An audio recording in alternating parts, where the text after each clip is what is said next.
Hey everybody, it's Mike here with Slam Academy. Today we're going in a deep dive. We're going to talk about a niche, super weird type of sound design. We're going to mess with artifacts. So it's going to be a rogue video, but I'm really excited to do this one because it's a fun sound design technique that most people don't even think about.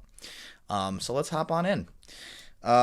First and foremost, you can grab any synth for this. Let's do an operator because I've been using Wavetable a lot recently. Also, just want to real quick remind you to give us a like, comment, share, subscribe, all that stuff. It really helps the channel out, and I just want to keep making these videos. So here we got an operator. We can grab any old thing. I'm not going to be too picky about the sound design kind of up front. We can do anything. The trick here is that we leave ourselves a bit of release on our envelopes here. So we've got that's our filter envelope. Our oscillator release time of 400 milliseconds, just enough to give us something. We can also add a little reverb along the way or something. And I'll just make a little patch. I'll just start moving some knobs around here. Let's just do some classic FM. Let's maybe slow this B down. It's a little bit slow. 20 seconds is a really long time. So let's just give us a couple of seconds, maybe detune this a little bit. Let's also use a lower octave. This is going to make sense down the road when we need our frequency to be spread out. So every octave we go down, we actually double the space in between every single waveform. Ooh, that's pretty nice. Let's add now a little bit of C in here, and let's maybe give ourselves some higher tuning, maybe like 5.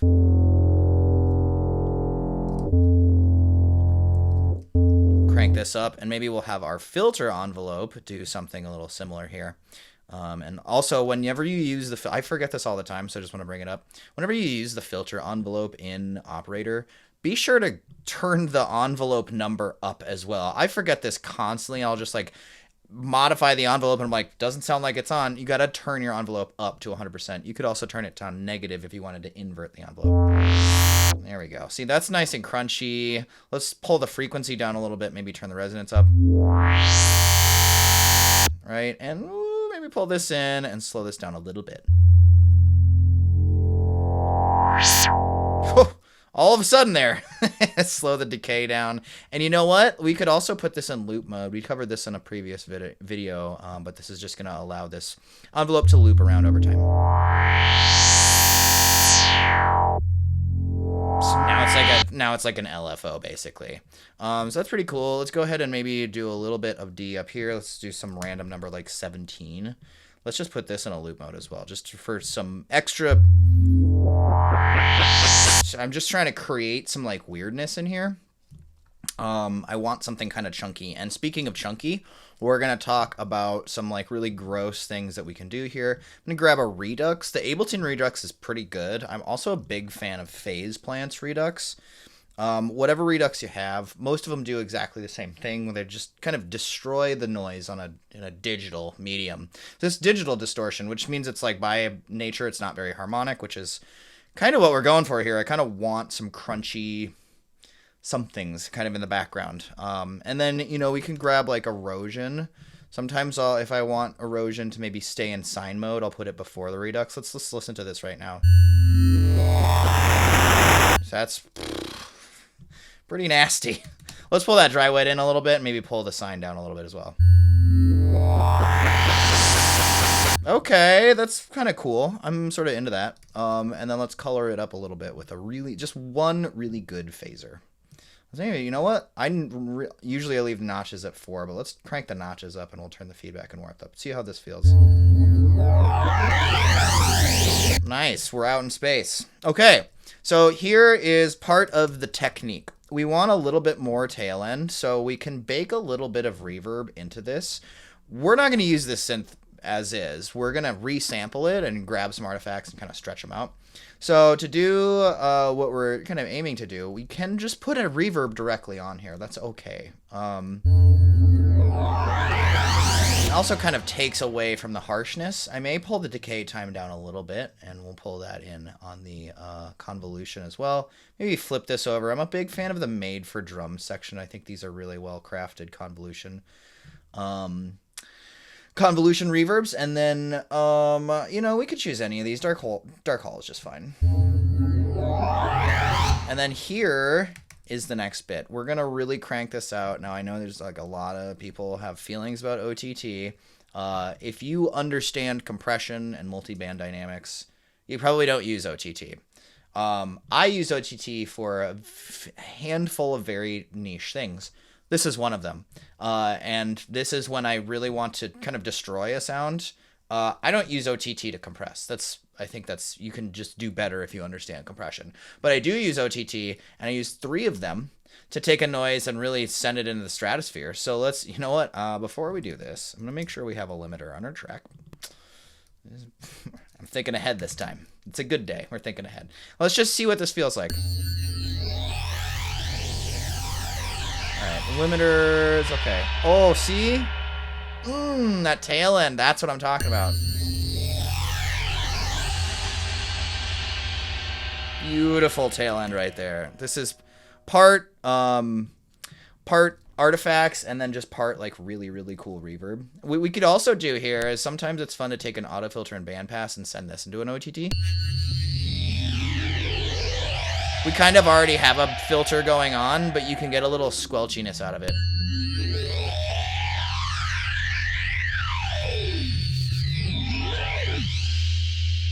So maybe we'll just set this around 250, turn the LFO up a little bit, slow down the rate, and maybe even mess with the phase a little bit. And now we'll just go ahead and give ourselves a nice long envelope. Sorry, a little clip. That alone was really, really cool, and I just barely hit the note. So let's do a couple. We're going to give ourselves like a long note here. Maybe we'll give ourselves a short note here, just to get kind of the juxtaposition of both. I feel like this isn't going to be enough time, so I'm going to give these guys some space to breathe, and then we'll duplicate one more time, and we'll try it again at another octave. And this is kind of what I like to consider, I just call this farming, for lack of a better word, where I just have some LFOs and some randomness going on, and I don't necessarily know what it's going to sound like, but I want to get the audio. You could even duplicate this a couple more. So now we have 1, 2, 3, 4, 5, 6, 7, 8 hits. And they all should sound different because of that one LFO on the auto filter, which I did not. You'll notice I left that in Hertz mode because I'm a big fan of just like what could happen. You could do this with more device randomizers and stuff like that, but this is what I just do to sample a bunch of stuff. Now let's go ahead and just right click and freeze and flatten track. And actually, I know we're going to review this, so I'm going to do that on a duplicate, which is usually a pretty good idea. Let's freeze and flatten this guy, and we'll see what we have. Hopefully some pretty cool artifacts that we can use for a bunch of different things. Ooh, I'm already seeing some stuff I like. And also freeze and flatten does this thing where it will just double whatever you did. If anyone knows why, drop that in the comments. I mean, I've never figured out why it does that. I don't hate it. I don't love it. It just is one of those Ableton things, you know. So we'll call this operator freeze because that's what it is. And I'm going to paste these guys in here. And let's just take a look. We're in the arrangement mode now. We're going to take a look at what we got. Really digging the noises in here. And let's go ahead and just see what goes on here. That is awesome. Actually, like that one alone, we can like move this around. This guy is super cool. Here's what we can do. See how it's a little bit quiet? Now this is on its own. It's just chilling on its own in its own lane. Let's hit Command J to consolidate. And then we can kind of compensate over here in the gain and turn this up. And now what I might want to do is hold Shift and then click and drag, and we can kind of just move this out. We could maybe even reverse it just to see what happens. I would maybe even like potentially put a little ramp in here. Oh, and one more thing I almost forgot. Let's switch this over to texture mode. This is going to sound, anytime you stretch something out, texture mode is usually a good thing to check out. Flux, I like to turn the grain size up. Flux can be helpful, but when I'm like really dialing in my production, I tend to turn flux off because it just introduces too much randomness. So let's try this out.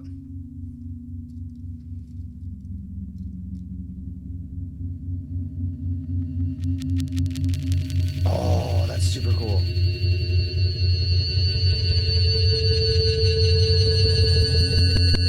Oh my gosh, that was so awesome. All right, so here's what we're gonna do. I think about halfway through this became really, really cool. So let's just consolidate this one further. And then many options for this. I mean, you can just leave this as a sample. You could grab a sampler, which could be a nice move, right? And we could grab a sampler down here in the track below. and just drag and drop this beauty in here. And often what I'll do if I'm using a sampler is I'll turn on sustain mode, and I'll go to the back and forth mode because it just feels a little bit better. And then I'll maybe grab a little middle chunk in here and then turn my crossfade up. Sometimes let's include the stuff back here. Let's put the first half, or sorry, the loop start kind of towards the middle. I'll just turn crossfade up a bunch. And now, turn my MIDI keyboard back on. Now we hit root note C3. I can go back in time and look at my MIDI note and see what I actually plugged in. It was, for whatever reason, an F2. I don't know why that was. You know what? I just hit F a lot when I'm producing. Here's our sampler. So we can just say the root note was F2. We didn't change it any further from there. So now, I'm hitting an F3, I think. Now I have a full sustain kind of granular artifact guy. So this is really, really awesome. I should be able to play this as a chord. Maybe it'll sound a little chunky. Maybe not. Maybe it's going to sound freaking awesome. Okay, that's super tight. And then you can fill this into taste as you normally would with like a little bit extra filtering if you wanted to. Jazz this up with a little bit more reverb or chorus or whatever you want to. Another option, and I know that this gets tossed around from the internet from some of the people that I really respect and watch online, is you could grab a Granulator. There's Granulator 3 and 2, which are both really good. I will say I prefer Granulator 2 just for the sheer fact that when you load something in here, it's immediately in the center and you just turn up spray and then go about your life. It's great. Turn the grain up or down, whichever you want.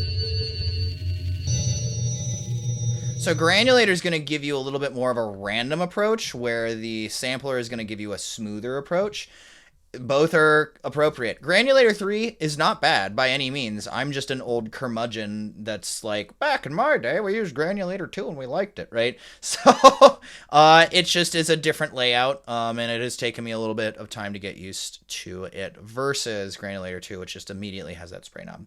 So that's basically the technique. Not too much beyond that. I just wanted to talk about potentially taking some grains and having a good time with them. And if we just look real quick before we sign off here, look at what's going on here. Like if we look, and I would challenge you, if you are a MIDI user and you have a lot of reverb on your stuff, go get some stuff, like start freezing and flattening and just look. You're going to see tail ends on everything, right? Even in our original operator, if I come over here and I go to my oscillator, the release time, still technically 1 millisecond, and then you have a bunch of other stuff that could happen. Like if you, like technically, phasers, flangers, and choruses are minute time-based effects, right? They're just happening in milliseconds. You stack a couple of those on there, you stack some OTT that's going to hold on to the noise, you put any amount of reverb on or a delay or something like that, you're still adding tail ends. So when you're working with MIDI, you may not see that because you're going to have notes that are blocked out, and you're going to look at them like this and be like, oh, well, that's where the sound ends.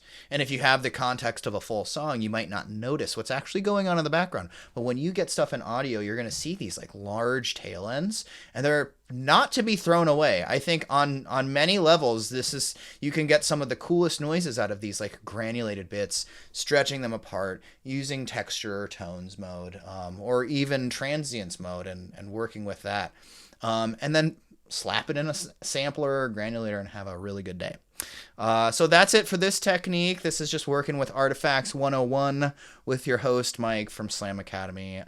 Again, give us a like, share, comment, all that stuff. And if you like this content and you want to take your producing to the next level, you should check out slamacademy.com, where we have our 3 to 6 months programs with vetted instructors that are waiting to teach you this kind of stuff every week. Hope to see you there. Peace.